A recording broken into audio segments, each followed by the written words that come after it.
everyone, and welcome to part 2 of my Super 7 Ultimate Teenage Mutant Ninja Turtles reviews on PRLostGalaxy2014. And today now we're getting into Raphael, the hot-headed one of the turtles, and also the strong one of, the brute of the team too. So we got to do him as well. We got Leo, we got Raph, we got Don, Mike. So we're doing Raphael now, but once I do the other two. Okay, so for Raphael, you got all of his accessories in front of in front of you. Interchangeable head, different hands, the shell phone, and his daggers. So you got that all up and ready. So you got that to go on the front of the box, and then on the back you have an animation render of Raphael holding his his daggers like he's ready to beat up Foot Clan ninjas and whatnot. And so you got that ready too. So with that being said, let's take a look at Raph, and don't try to piss him off either.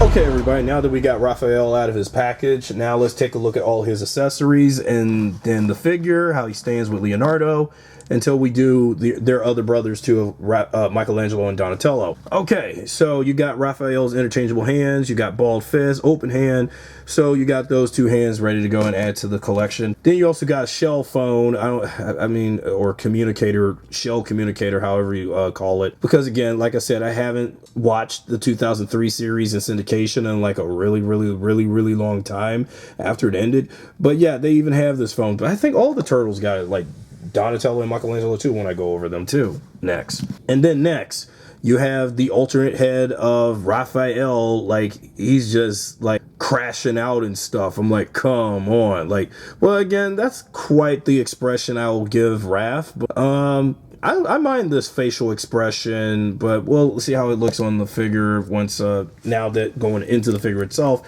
Raphael looks good. You got that very nitty gritty angry face on him expression, which is the default face for Raph once you get the figure. But that alternate head, unless you want to prefer have like this head or this head on him, your choice, or unless you buy both of the same figure or something, I don't know. And he looks really good too, because he's supposed to be darker, probably, again, him and Michelangelo. No, actually Michelangelo is like, and then Donatello is technically the same color of green as Leo. But, okay, but yeah, I do like the shade of red on his eye bandana. The shell is the same color as the others, and then the chest area, and then the brown parts of the ninja gear, and then also his daggers are way more translucent than, let's say, Leo's katana swords. I'm like, okay, so you got the daggers as they are. Man, they are kind of pointy, but though still plastic, like the original 2000s toys did, somewhat. But although I say they were way more brighter in paint and detail than the original 2000 toys did, so that's a plus given for that from Super 7. And so you got him posing with the daggers in hand, like he wants to shred and cut up. So there you have that. Now on to, let's see how Raphael looks with that alternate head. So I hope this doesn't become a problem like I did with Leonardo. So let's just hope not. You can feel the neck moving too much too. Damn. I didn't mean to take that off. I mean, I meant to take the head off so I can see how...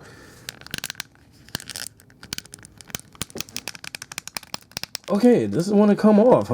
Okay, we'll just keep that head on. I guess Raph doesn't want that other head on, because it's a little tough, because, it was already bad enough tough to switch out Leonardo with a different head on, but Raphael doesn't want to put that other head on for some reason. I don't know why. But we'll just go over his articulation for now, for the time being. So his head turns all the way in all directions.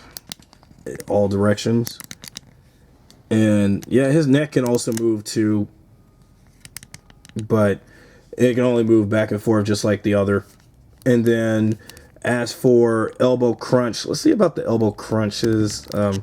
Again, I gotta be very gentle on the joints for these Super 7 figures, but you can spread the arms out and raise them up like he's flexing the muscles on his biceps and triceps. So you got that pose pretty much. And I didn't do that for Leonardo. I was about to break the hand joint off. Okay, then let's try to see something about the elbow crunches on Raphael. Okay, you kind of got that elbow crunch in, but it was a little tough. But again, I gotta be very careful with these Super 7 figures because they're very fragile. If this was a NECA Toys figure or something, I could see that, but it's not. Okay, then you got that elbow crunch, sort of, on Raphael there. Just gotta get that stiffness out of the joints so I can... And then the legs. Now, let's see about that knee crunch on Raphael. Knee crunch is, you know, spot on that leg, but I don't know about this one. See how you can, you know, bend that knee despite this. Okay. And then ankle pivots. So you got the ankle pivots. The pivot is toes. Pivot is feet. Sorry. And then spread the legs out so we can get them in a battle pose. And then we have Raphael standing. And then let's see how he stands with Leonardo. Yep, the team is coming together. The brothers are coming together. And yeah, Leo, just minutes after doing his video, he's still not standing very well. What the heck is going on, Leo? Damn, you're not standing very well. Okay, and I know since Leo and Raph don't stand each other all that much, but even though they're brothers, but you know, they may not stand each other because Raphael can be a circle jerk. But here's these two standing together if they want to get the beefing again. So there you have it. So that's it for my review on Raphael. Tune in next when I talk about Michelangelo, the life of the party of the group.